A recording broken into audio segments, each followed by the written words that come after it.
Right. Where to begin? In 2021, I'm going to cycle 1,400 kilometers non-stop around Iceland.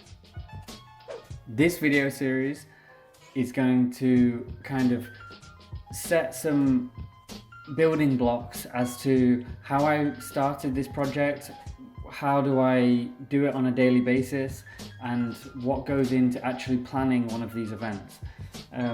I've had the pleasure of sharing some really great memories and footage with people over the last couple of years. I've done some really fun events.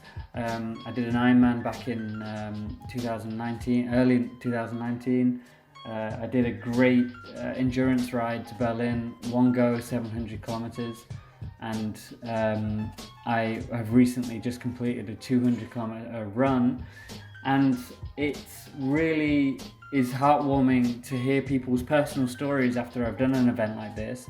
And I'm not saying that there's a huge audience of people who are telling me these stories, but what I've noticed is that one or two or three people are really being moved and motivated by these kind of events, and I wanted to make more of a tangible way for people to listen and learn about what I'm up to, actually.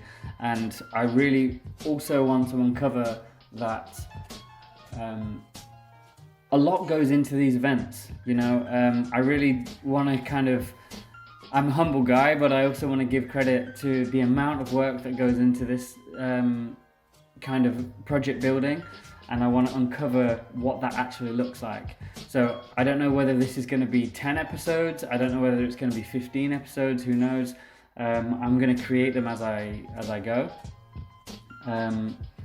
But this is a really kind of exciting start for me, because I've been putting this off, doing this kind of video content for, I would say, the best part of 2 years. I've had it in my mind to do this, and I haven't done it.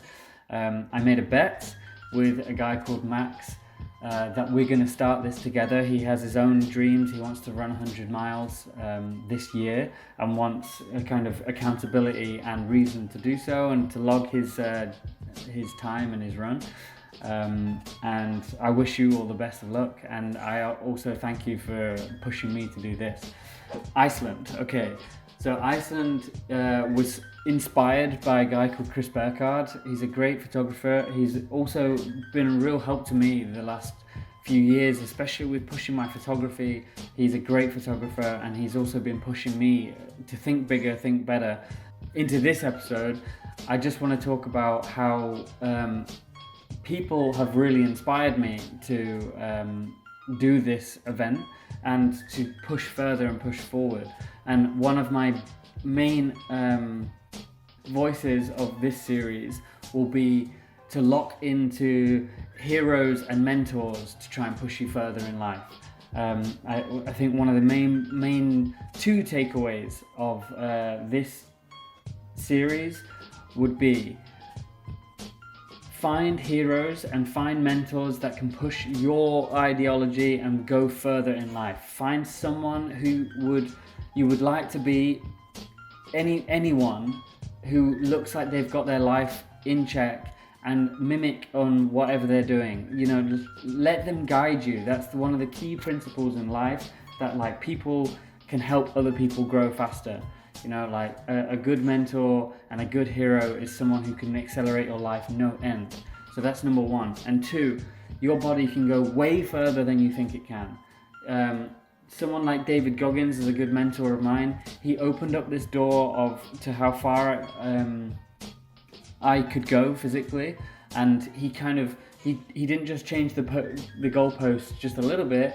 He actually extended it so far that I'd realized that my way of thinking was so small and so sheltered that I now needed to discover really how far I could go.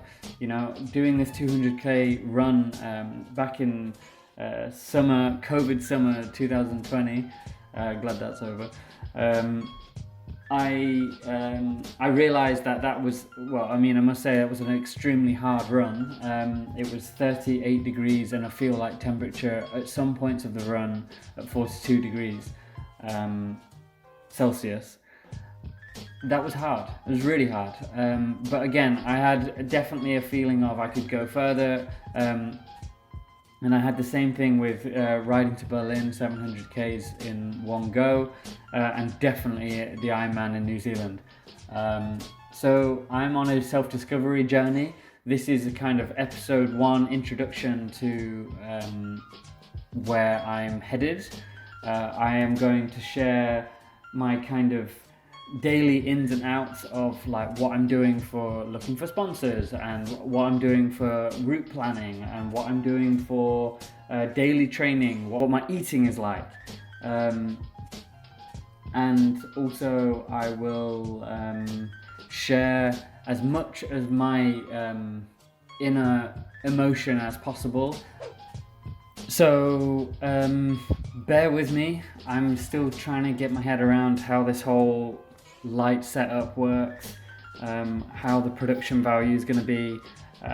I do have some equipment and lights, which is nice, but I will obviously improve as time goes on. I did the same thing I had the same strategy with an Instagram page I had, what I started last year, which is at Jake Cattrall on Instagram. I started basically with nothing, with no design approach, no photography approach either, and I just kind of let it grow, you know. And I think that's also a good philosophy for you out there if you want to be a runner, if you want to be a cyclist, if you want to be a swimmer, whatever you want to be. If you have the tools to do it today, like I do right now, then you have to begin. You know, my level of photography and my head might say, well, I need a softbox, and I need 3-point light system in here, and I need a better microphone and whatever. But really the answer is, I have a camera, I have the means to record this video today, so that's what I'm doing. So you'll see stuff improve, hopefully, and all I can say is welcome aboard, and I am so crazy excited to get started on this, and I can't wait to show how this evolves. So 2020, Iceland, 1400 kilometers, tune in.